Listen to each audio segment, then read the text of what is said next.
Welcome, everyone, and thank you for joining us from around the world. I'm Vanessa Friedman, fashion director of the New York Times, and I am coming to you direct from my house in Brooklyn. It has been a year today since the coronavirus was officially declared a pandemic, and a year to the week from the last time the fashion world was together in one place, the autumn-winter 2020 show season. It's been an unprecedented time for all of us, forcing us to take a new look at an old system and confront questions that had been papered over for a long time. Here at the New York Times, we started the year reporting on luxury's thorny and often hidden supply chains, pivoted to the extraordinarily challenging effects of the pandemic, and then as the social justice movement reverberated around the world, took a deep dive into how the fashion industry was confronting its own history of racism. At that time, brands and companies swore to do better. But did they? Has any change really occurred? To try to get the answers to these questions and more, we've gathered a really exciting group of speakers for our final On the Runway event of the season. People who know as much about what it takes to really move the needle in fashion as any seamstress. Before we begin, though, a few housekeeping notes. I want to let everyone watching know this event's being recorded. We also encourage you to ask questions using the live chat feature on our NYT Events YouTube page, where this talk is currently being streamed, because we're going to have 15 minutes at the end just for you. So get your pencils ready. And now I am honored to introduce today's speakers. Olivier Rousteing, creative director of Balmain, a position he's held for the past decade since he was only 24. He just unveiled his fall-winter 2021 collection filmed in an empty Air France hangar with models posing on the wings of a 77, which, since I've been grounded for a year, gave me kind of an escapist thrill, I have to say. And he also just introduced two new inclusive CGI Barbies and Kens who also got to pose in front of some airplanes. So, salut Olivier. Bonjour, hi everybody, and thank you so much for being part of this incredible panel. Really, thank you, Vanessa, and everybody. So I understand you're at your office in Paris. Can you show us something special that's on your desk? Oh, yes. Okay, I'm gonna be corporate. The invitation of Isabelle Marant that I like my invitation from Isabelle, my candles. Voila. Very nice. Thank you. What I will show you now. Okay. Good mood lighting. Next up, we have Maria Raga, the CEO of Depop, the social shopping platform that has over 27 million users, including my own children, in 147 countries, and that has really redefined the whole concept of secondhand clothing. There are over 32 million items on the site, and since being promoted to her position in 2016, Maria has raised close to $100 million in funding. Hi, Maria. Hi, how are you? Thank you so much for having me. You're at the office in London, I understand. Yes, I am. Okay, so show us your working from office outfit and tell me, is it new or used? Oh, yeah. So actually, it's all Depop. Let me start with my Agnes pants. They are flare. So like super wide. And then I can tell you about my sweater. It's from a Depop designer, Patrick McDowell. He's very focused on sustainability. And my shirt, silky Ralph Lauren, is from one of the collaborations that we did with Ralph Lauren in 2019. And these are all clothes from our influencers. And here you can see a little bit our Depop station for shipping and packaging and all of that for our employees. Okay, thank you very much. Excellent modeling. Next up, we have Pierpaolo Piccioli, who's the creative director of Valentino, and whose extraordinary way with color was on full display at the recent Golden Globes. You may remember Cynthia Erivo, an incredible lime green dress. But his most recent show, as you can see, held in an empty Italian theater, was almost entirely in black and white and really symbolizes the reset I think we're all about to experience. Ciao, Pierpaolo. Ciao, Vanessa. Thank you for having me. Ciao. You're in your office in Rome, I understand. I'm from Rome, from my office. Ciao. All right, so I'm going to ask you, what is your favorite flavor of gelato? Of what? Gelato, ice cream. Cioccolato. Chocolate, okay. Oh my I like God. that one too. Vanessa, I love your questions. So nice. These are the easy ones. Next up is Zerina Akers, who's a stylist and the costume design mind behind the appointment streaming event of the summer, Black is King. She's also the founder of Black-Owned Everything, a new platform that shines the spotlight on Black-owned businesses and talent in beauty, fashion, lifestyle, and design. Good morning, Zerina.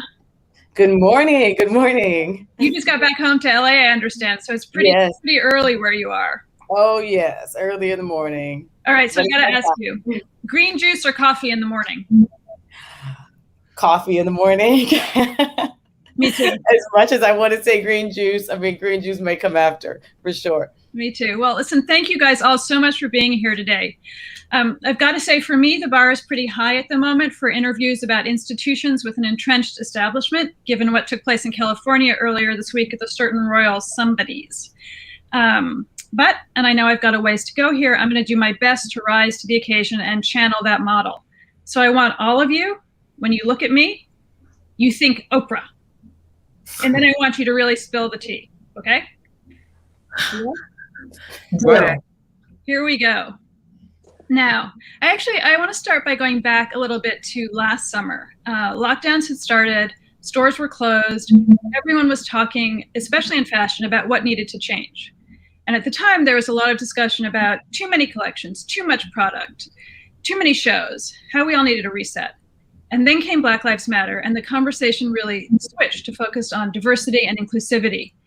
So how do you, as leaders of companies, decide how to balance these all incredibly, important imperatives? How do you decide what to prioritize first, and how to go about that?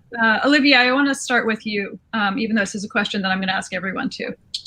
I think you mentioned so many topics that are all based on one word, which will be inclusivity. It's obvious that what happened with the pandemic made it clear that fashion was talking to maybe just an elite, was not considering the people that were maybe out of the fashion show, like real fashion shows. So obviously going through this pandemic, we realized that audience and public, more than just the public that we have indoors, are really important. And I think when you realize as well what happened with Black Lives Matter, which obviously it's a topic that it's really important, but always happen. It's not something new, it's something that's always been there.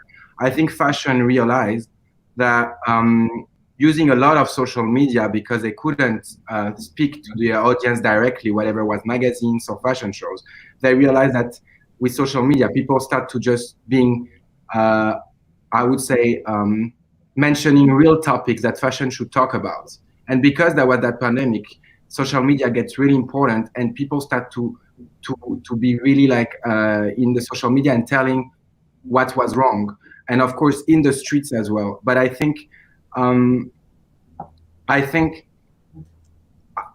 have my PRs next to me, so obviously they might not like what I'm gonna say, but there's a difference between Black Lives Matter because of people realize, how can I say, just for a trend, or people that actually really believes in it. And you see the difference from different houses who are just scared of having their finger pointed on them, and who actually really means it.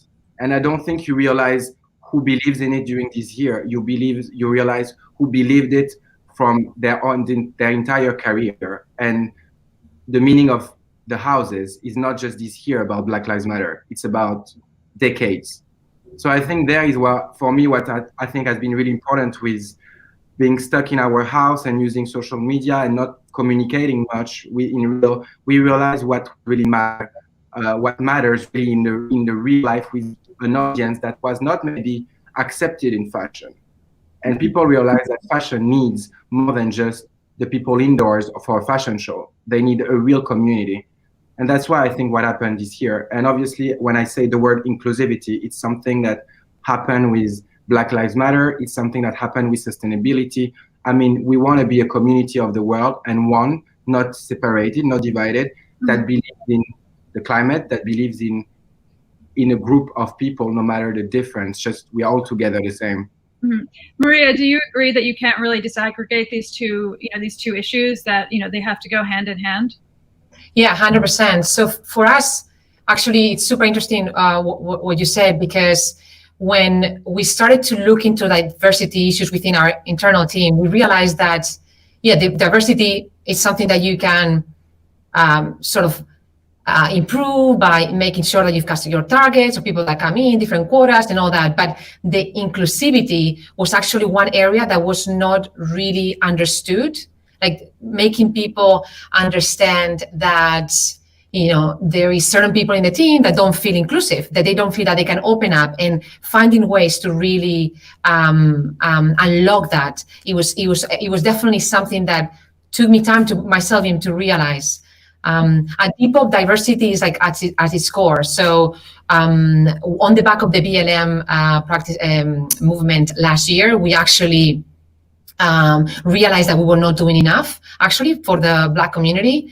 And to your point about like being authentic, like you actually, if it's not part of who you are or your values, it's very hard to actually get something meaningful. So we actually engaged with our Black community to really understand what were the things that we could do.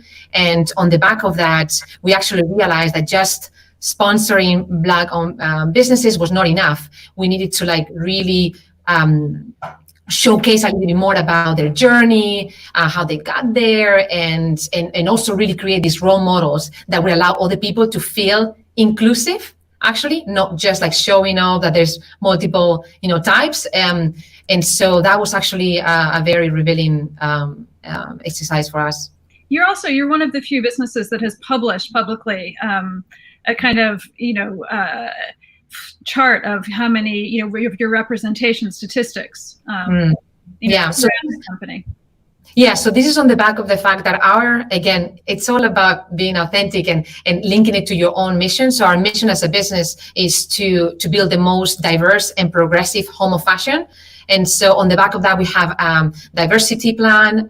We actually hire D&I heads, and actually we don't think about D&I only for our team. We actually also think about it from our community standpoint. So we have also quotas in terms of like the representation that we have there. And also like we're not only looking at race and ethnicity, we're looking at body positivity, sexual orientation, disabilities, and these are all the things that are super, super relevant for our audience, which is Gen Z, which I'm sure we're going to talk about in a bit. Mm-hmm.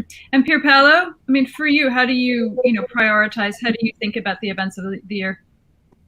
You know, I feel myself very, very aware of what I do. I'm a fashion designer, and I think that fashion needs to be aware that it has a power of language. So in everything I do, I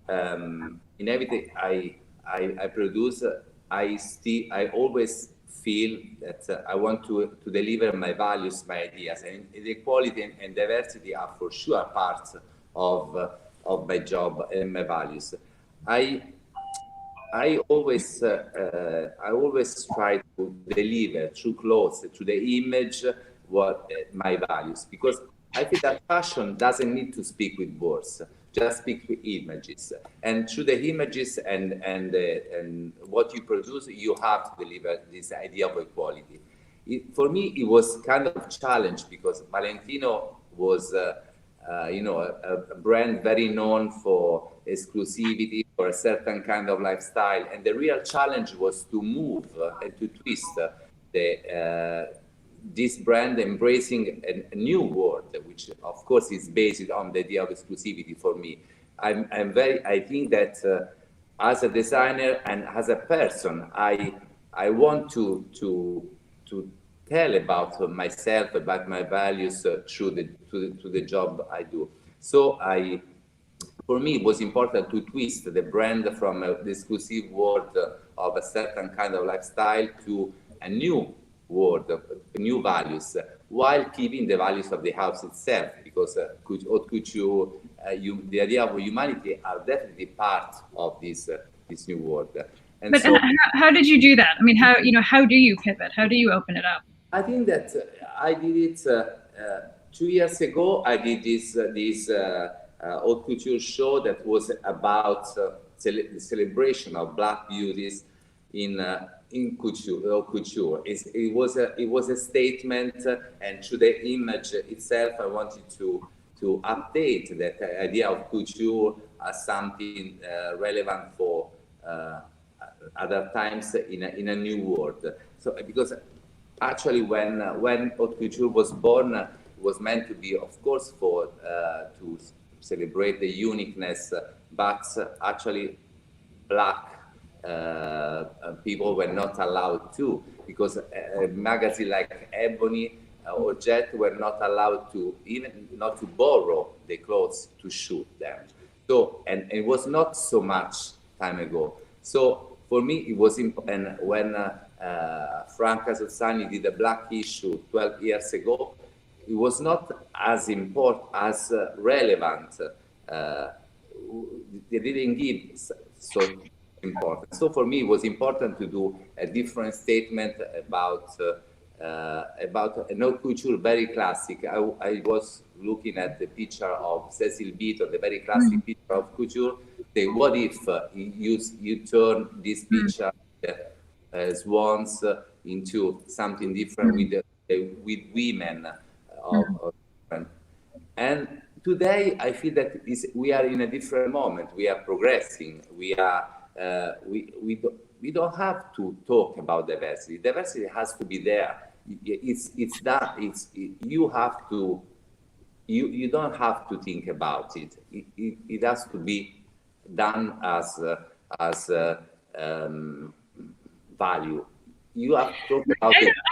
I don't know. I mean, I feel like we do have to, like, one thing this year is about, we do have to actively think about it, because if we don't think about it, maybe it's not happening. I mean, Zerina, you clearly took sort of dramatic action. So, what do you think about that?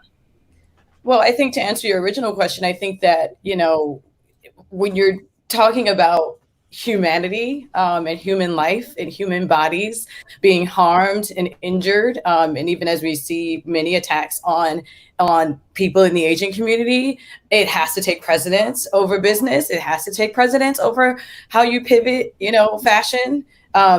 Because and to just remind ourselves that that's where that movement started.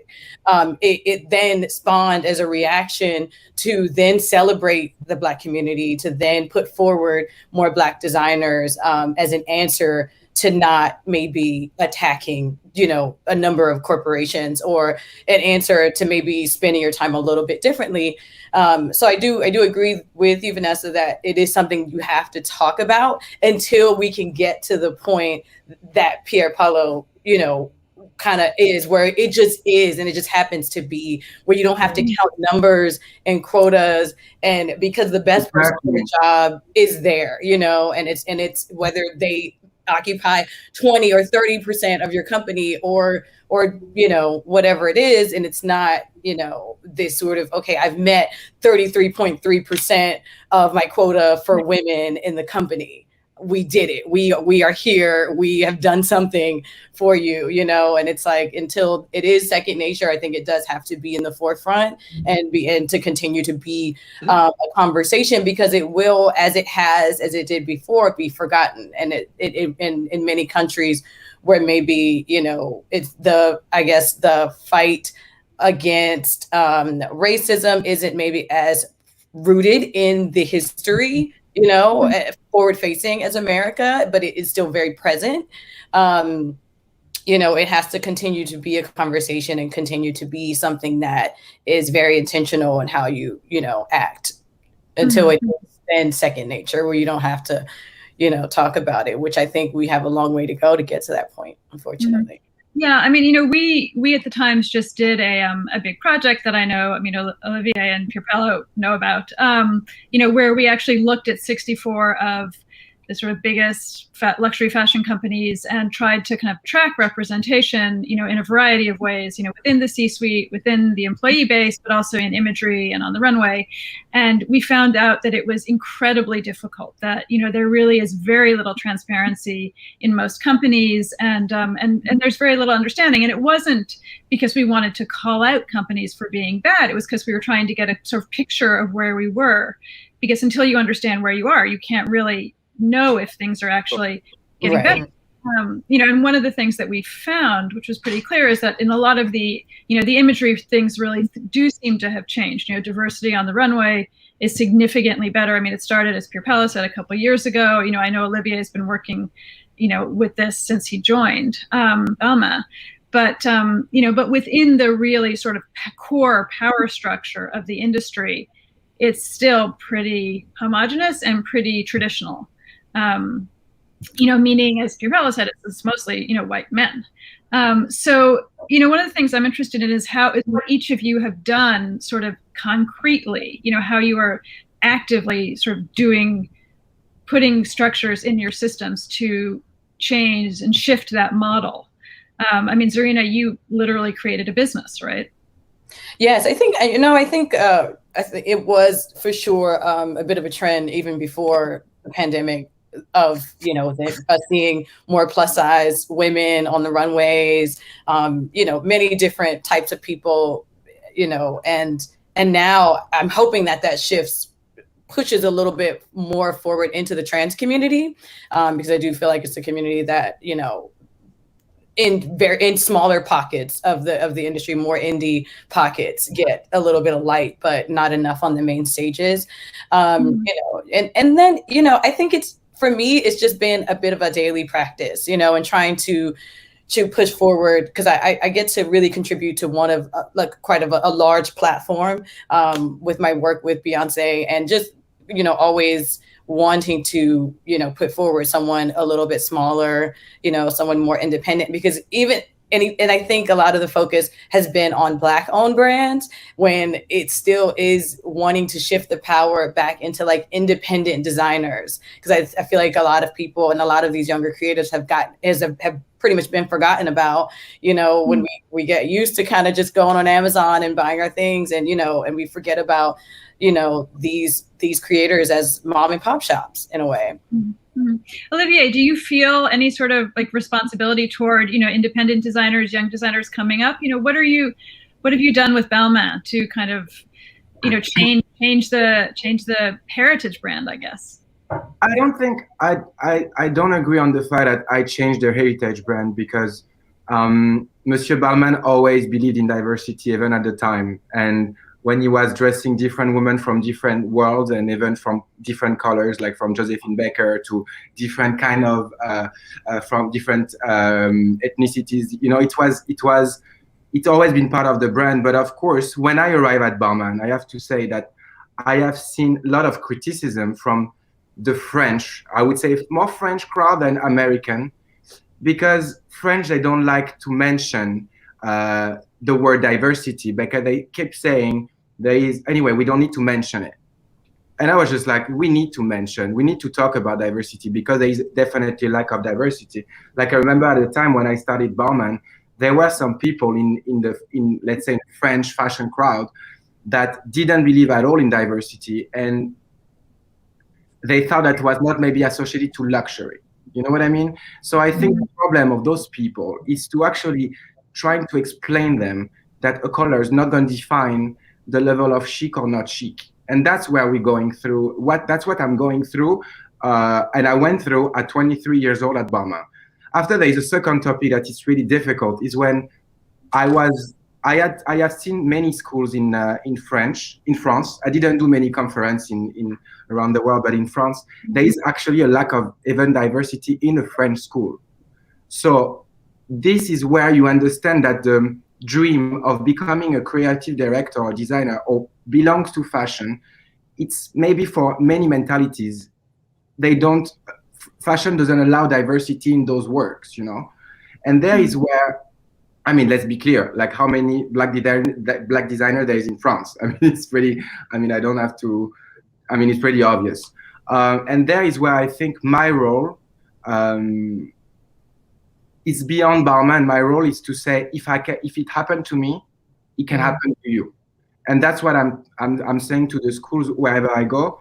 And I had two problems, I have to say, in France to be respected. It was my color and my youth, because the problem is that we all know in France that experience, older you are, better you are. It's like the wine.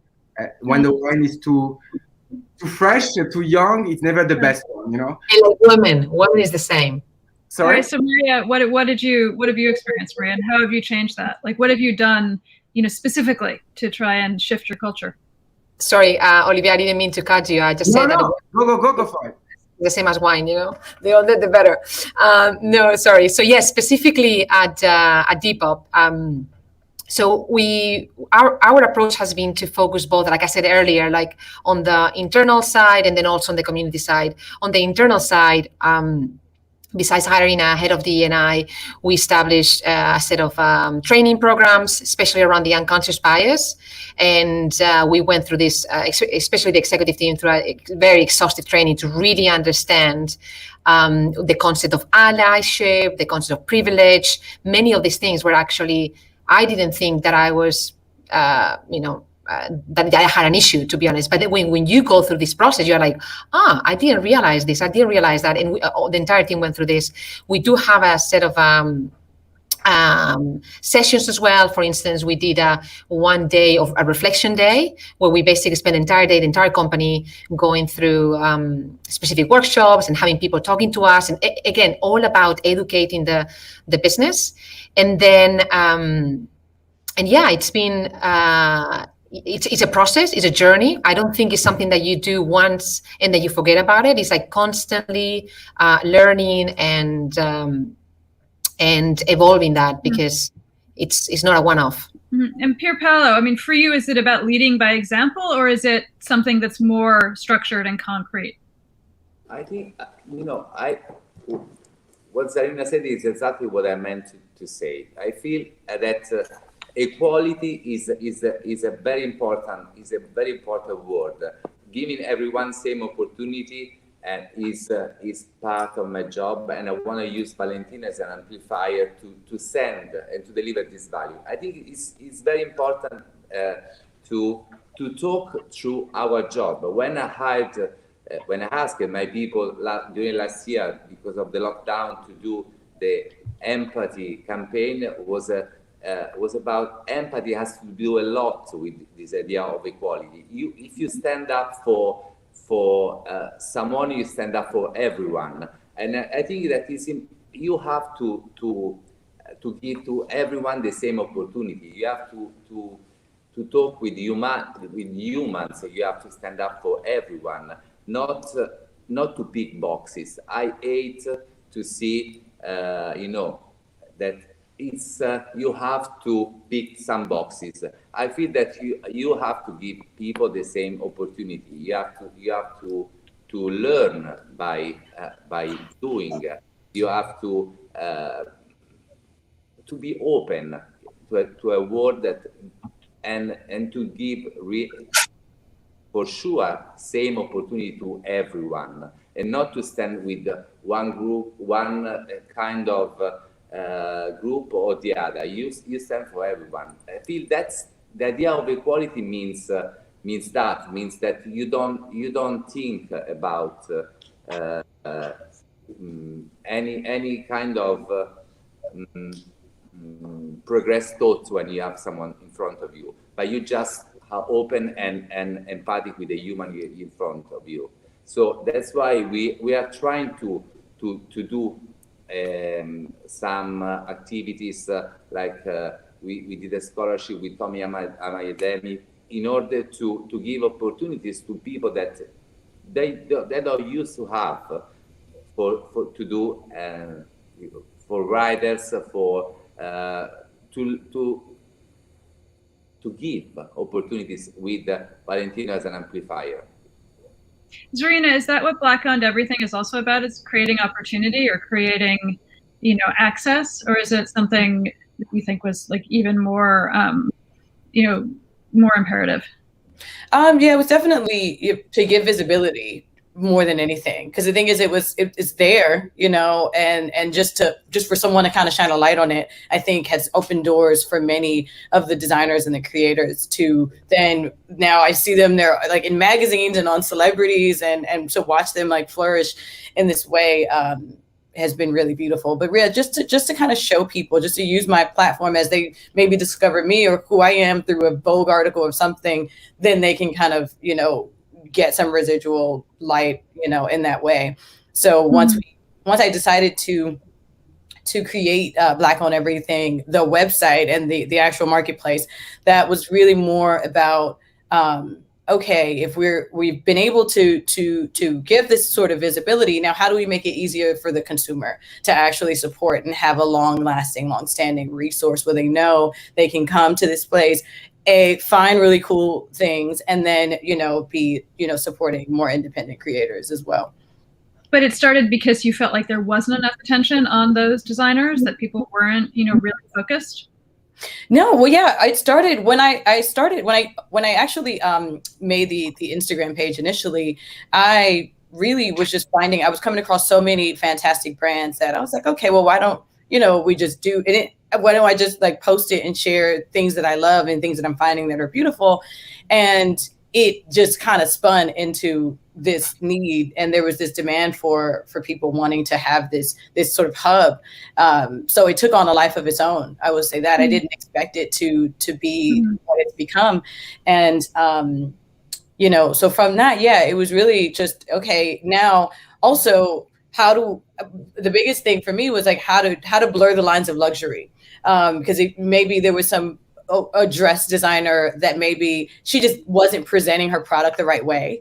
And then I take that next to someone who's making really beautiful wine glasses and, and put it, kind of creating this grid in a beautiful way that now you're clicking on pages with like 300 followers that you would have never made it into your algorithm. And then that would have never, probably never given the time of day. But now you see the dress next to something else, you want it, you're going to go in, and now your whole motive is to go and find the dress. So kind of blurring those lines of luxury, was an interesting practice.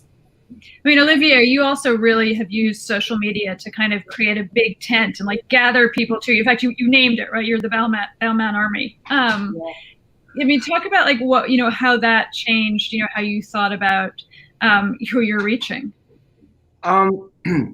It was like 7 years ago. And again, social media was not seen as really chic or really right for fashion, because again, fashion was all about, again, a bit close-minded. So obviously when I started my social media, I remember the old president that I have at the time was asking me like, can we be on social media? Can luxury be on social media? Can a designer be on social media? And I was like, of course, because that's my way of communication. I have a new way of communicating, and I want to invite people that might not have access to fashion to have the same piece of dream that I have. And I will express my vision through my community, through my following.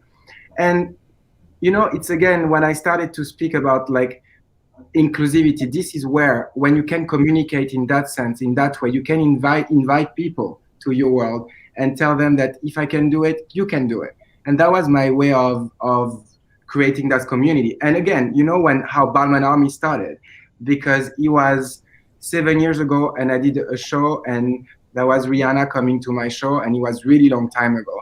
And I realized that I wanted to change completely the cast of my girls, because I thought that there was too conservative in a sense. I wanted to say, okay, this is not my world. This is not maybe the France that people wants to see in fashion, but that's not my France. So there I start to say all the people that will be on my catwalk are expressing more than just modeling. So there is where like I think it's more like soldiers to fight for something. And I know that sometimes I've been so much as a person that fight too much, but I started my fight years and years ago, and I started Balmain Army. Let's say the hashtag was like, I think 7 years ago, because I had to fight. I had really to fight for my values and for what I believe in. And I know that at that time, no one was talking about diversity. Even if it was obvious, no one wanted to talk about it. And I think it's been like 2 or 3 years ago that people start to realize that I'm a Black designer, and actually ask me things, because it's pretty obvious that I've always been the same. But now I think it's the topic that people actually dare to talk about. And this is really interesting to see the interviews and those panels that we are doing today that no one was daring to do like 10 years ago. Mm-hmm. I mean, Maria, you clearly, reach a very young audience, and it is entirely social media driven. What do you see, that they want, and what does it mean that, you created a site that's accessible to so many people? So, 90% of our users are Gen Z, so majority of them. And the one thing that we see is that it's a very fluid. If I were to summarize in one word, I would say it's very fluid. So it's a generation that it's not about this or that. It's very much about this and that gets reflected in many kinds of behavior. So we are thinking about the fashion experience. They would be very experiential. Like they might be wearing this style one day and another style the other day. They like to experiment and evolve, right? They are extremely activist. They are socially empowered individuals. They have a voice and they want to use it. Even though many of them, they only do it through social media. There's this stat that says that 70% of Gen Zs believe that they are supporters of a cause just by doing it through social media, not necessarily going through a demonstration. So they feel that they have that voice and they want to use it, which I think is brilliant. Mm-hmm. And then from an entrepreneurial point of view, they are not following a standard path. They are not thinking, oh, I have to go to this university and then I have to do this and that and then they'll become that. No, they don't have a sketch anymore. They are like, okay, you know what? I'm passionate about this. I'm going to do this. I'm going to do a Depop shop. And on the side, I'm going to do a documentary on, this is an example of an Australian seller that I was like blown away when she was telling me that during the pandemic, she actually lost her job and she's super passionate about thrifting. So she started her Depop shop, made decent amount of money, and she used that to fund a documentary on mental health issues for the LGBTQIA plus community, which I found it extraordinary. But you see that this is not just one person; it's so many examples where they're just like, you know what? There's no structure. You know, I'm passionate about something. I'll go. I do it. If I want to be a big seller, I will put hard work, entrepreneurial, blah blah, and I'll do it. But there's no. Yeah. Okay. I have a last question for everybody before we go to audience questions, because we got hundreds of them before this event started. Pierpaolo, and for everyone too afterwards, how do we make sure that what we learned this year does not just become a fashion trend? Because there's no question. I mean, as all of you have pointed out, like these issues are not new. Like they were not news to anyone, but fashion has a tendency to look one way, get very excited about something, and then look the other way and get very excited about something else, and things don't stick. And this is clearly, whether we're talking about sustainability or diversity, these are things that need to be included in the system and not just allowed to become a trend. So Pierpaolo, what do you do to make sure it's real? I believe that we learn to live with this moment, and I think that we cannot think a world after pandemic that will be exactly like it was before. I feel that all of us were changed by this pandemic moment, and we all reflected about the system, about the industry, and I personally feel that it's even more important to be radical, to be extreme in our actions, in what we do. I feel that we have to really believe in something, and we have to go forward when you believe in something, you have to go very, very straight, and not to be proper, not to be gentle, but just to be very, very focused. I told you, I feel that equality is very important. They were talking before about social media. My personal Instagram is a celebration of humanity. Every post is with the name of the person that I'm with the picture, because I don't care about people, what they do. Frances McDormand or my seamstress are exactly the same on my Instagram, because I believe in the power of humanity, in the power of people. And I feel that I really believe this. I feel that all the people are exactly the same. I don't think that you have to do manifestos. So you just do with fashion. If you don't, because I feel to be relevant when I do fashion, not when I'm talking. I feel that when I deliver images and all the people feel something that it's really authentic and pass the message of equality, but not as the message, but as... Pierpaolo, you're relevant when you speak now. I don't understand. Your fashion is relevant, but you're actually relevant when you speak. Even so, I think it's really nice to hear your voice as well, not only your clothes. Your clothes are incredible, and it's Olivier, incredible. But I think your speech is really interesting as well. Yes, I mean, I feel that if I'm a good designer, I feel that my fashion has to talk the same language, because fashion is a language, is my expression. So when I don't deliver just clothes, I'm not interested in that. I'm interested in delivering values through fashion and through images. So if someone just sees a picture and feels that the idea of equality is there, is not something that you have to amplify with words, but because the image can be even stronger than words.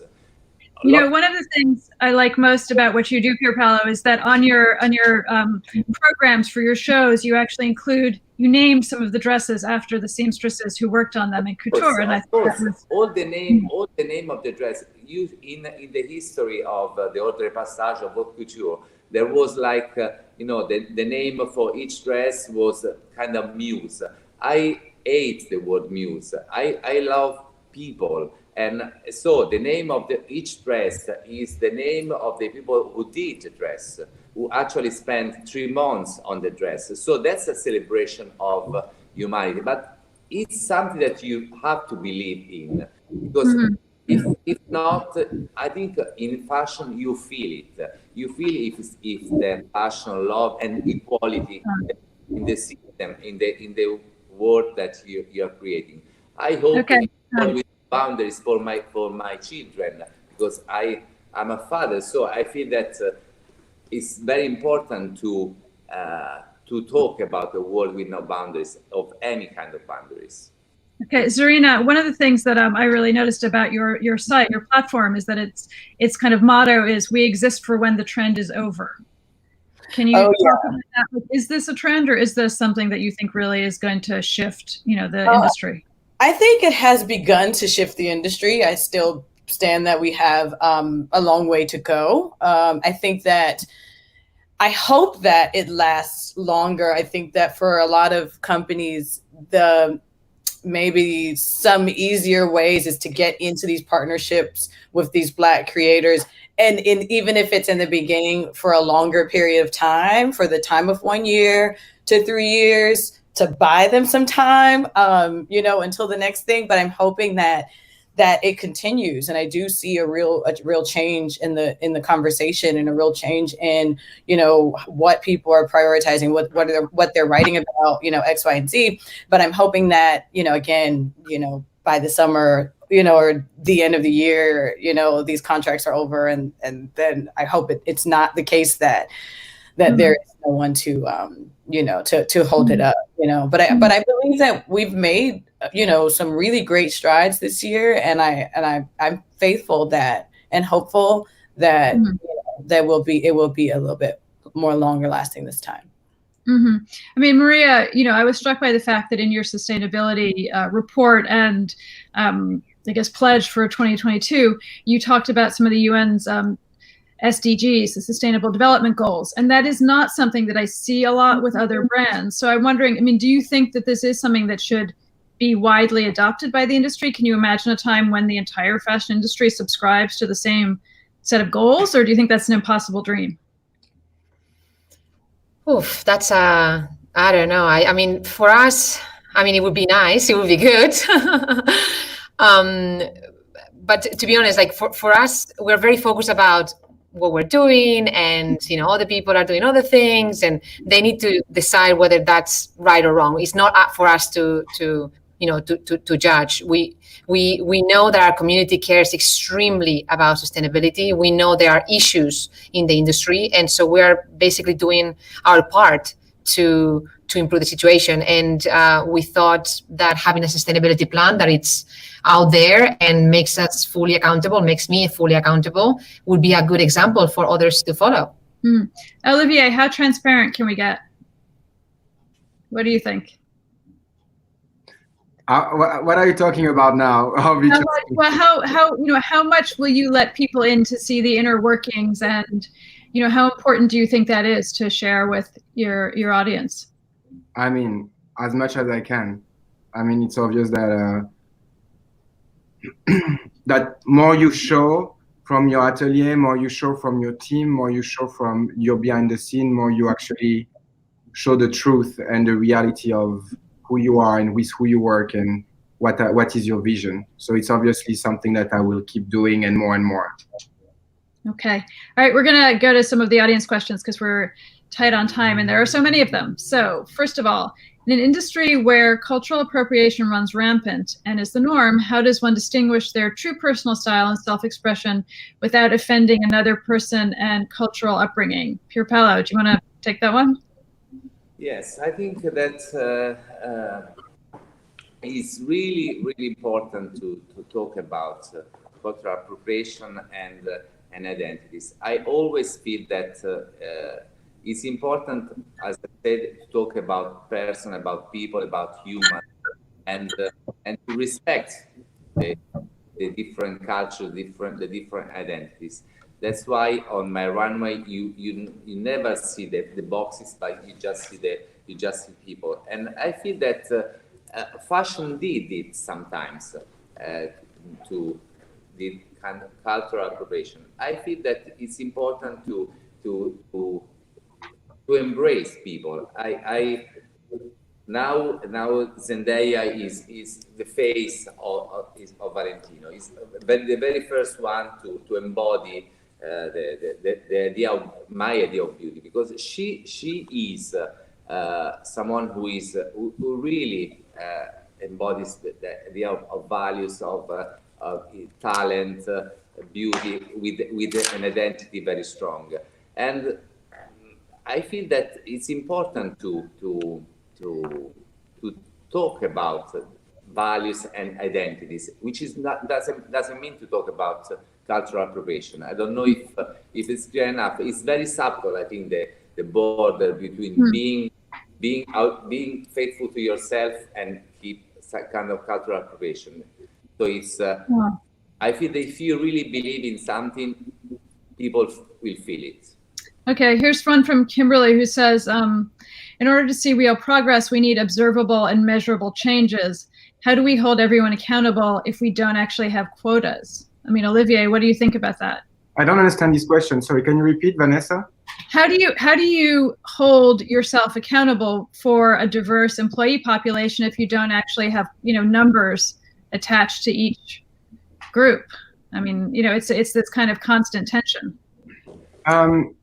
You mean internally, right?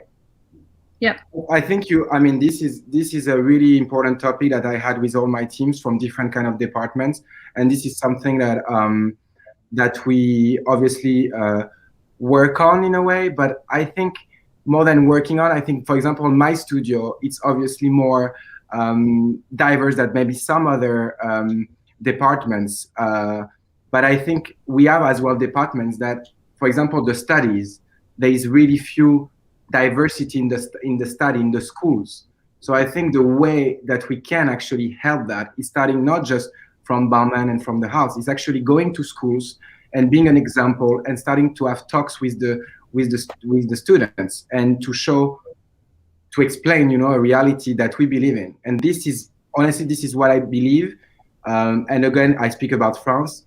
I went to many schools where you can see there is not so much diversity. So if you start from the school, at one point you will start to create a new generation of people that will believe that they can be part of this fashion world that has been really exclusive.